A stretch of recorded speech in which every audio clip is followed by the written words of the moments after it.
એક વખત વડોદરામાં મોટા સિદ્ધ તરીકેનો ડોળ કરતો પાખંડી વૈરાગી ફરતો ફરતો શહેરમાં આવી ચડ્યો. તે બધા જ દેવોની નિંદા કરતો હતો અને પોતાને જ મોટો સિદ્ધ માની ભોળા લોકોને ઘેર જમવા જતો. મૂઢ લોકો તેને મોટા મહાત્મા જાણી જમાડતા. એક દિવસ સદ્ગુરુ શ્રી ગોપાળાનંદ સ્વામી 8-10 સંતો સાથે વાડીને કૂવે સ્નાન કરવા પધાર્યા હતા. ત્યાંથી પાછા વળ્યા ત્યારે પેલો વૈરાગી બાવો આવતો હતો. તેની પાછળ કેટલાક એના ચેલાઓ બાવાની જય બોલતા ચાલ્યા આવતા હતા. દૂરથી સ્વામીને આવતા દેખીને તે દુષ્ટ ક્રોધપૂર્વક ભૂંડી ગાળો તેમજ અપશબ્દો બોલવા લાગ્યો અને સંતો નજીક આવ્યા ત્યારે તેમના ઉપર તે દુષ્ટે ધૂળના ખોબા ભરી નાખવા માંડ્યા. વળી તેના સાથીદારોને કહ્યું તેથી અલ્પમતીવાળા તે માણસો પણ સંતોને ધૂળ ઉડાડવા માંડ્યા. તેથી સંતો મંદિર તરફ દોડવા લાગ્યા. બાવો એટલેથી ન અટક્યો. તેણે પોતાના માણસોને કહ્યું, એ સાધુઓ ઉપર ખારકા ગંદા પાણી ડાલો. તેથી એમ કરવા માંડ્યા. એટલામાં સંતો મંદિરમાં પહોંચી ગયા અને બારણા બંધ કરી દીધા. પેલો બાવો બહાર ઊભો ઊભો બરાડા પાડવા લાગ્યો. स्वामीनारायण के मुंडिया हाथ में नहीं आए, अगर आए होते तो मैं सबको संडास के खाडे में धकेल देता. आम बोलतो बोलतो ઊભો જ રહ્યો. આ સમયે નજીકની વાડીમાં મહાજન લોકોના સેંકડો આખલાઓ બાંધ્યા હતા. તે કોઈક કારણવશાત એકબીજાને શિંગડા ભરાવી તોફાને ચડ્યા.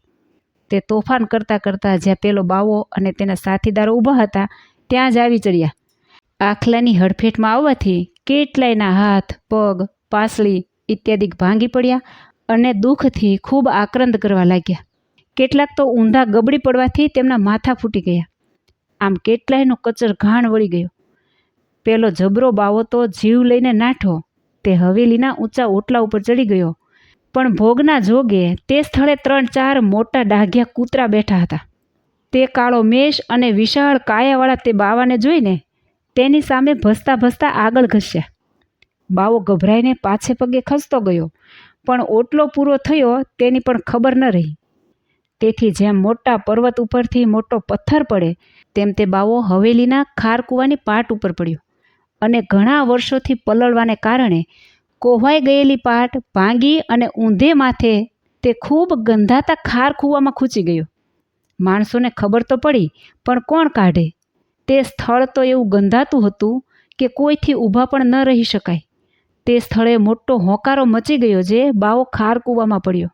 સમજુ લોકો હતા તે કહેવા લાગ્યા કે તેમણે શ્રી ગોપાળાનંદ સ્વામી તથા સંતોને ખારકૂવામાં નાખવાનો સંકલ્પ કર્યો હતો, તો બાવો પોતે જ ભૂંડી હાલતે મૃત્યુ પામ્યો.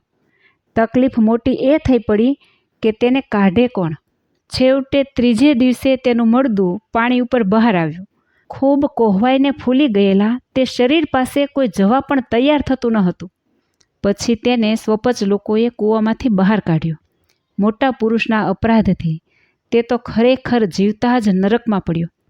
10-20 ચાંડાળો ભેળા મળી તેને જંગલમાં દાટી આવ્યા અને કેટલાક માણસો કે જે સંતોને હેરાન કરવામાં બાવાની સાથે ભળ્યા હતા તેઓ પણ કાળરૂપ સાંઢ દ્વારા માથા ફૂટી જવાથી રીબાઈને મૃત્યુ પામ્યા અને કેટલાક જીવન પર્યંત અપંગ થઈ ગયા. માટે શાસ્ત્રકારોએ કહ્યું છે કે મોટા પુરુષનો અપરાધ પોતાનું જ ભૂંડું કરે છે. જય શ્રી સ્વામિનારાયણ.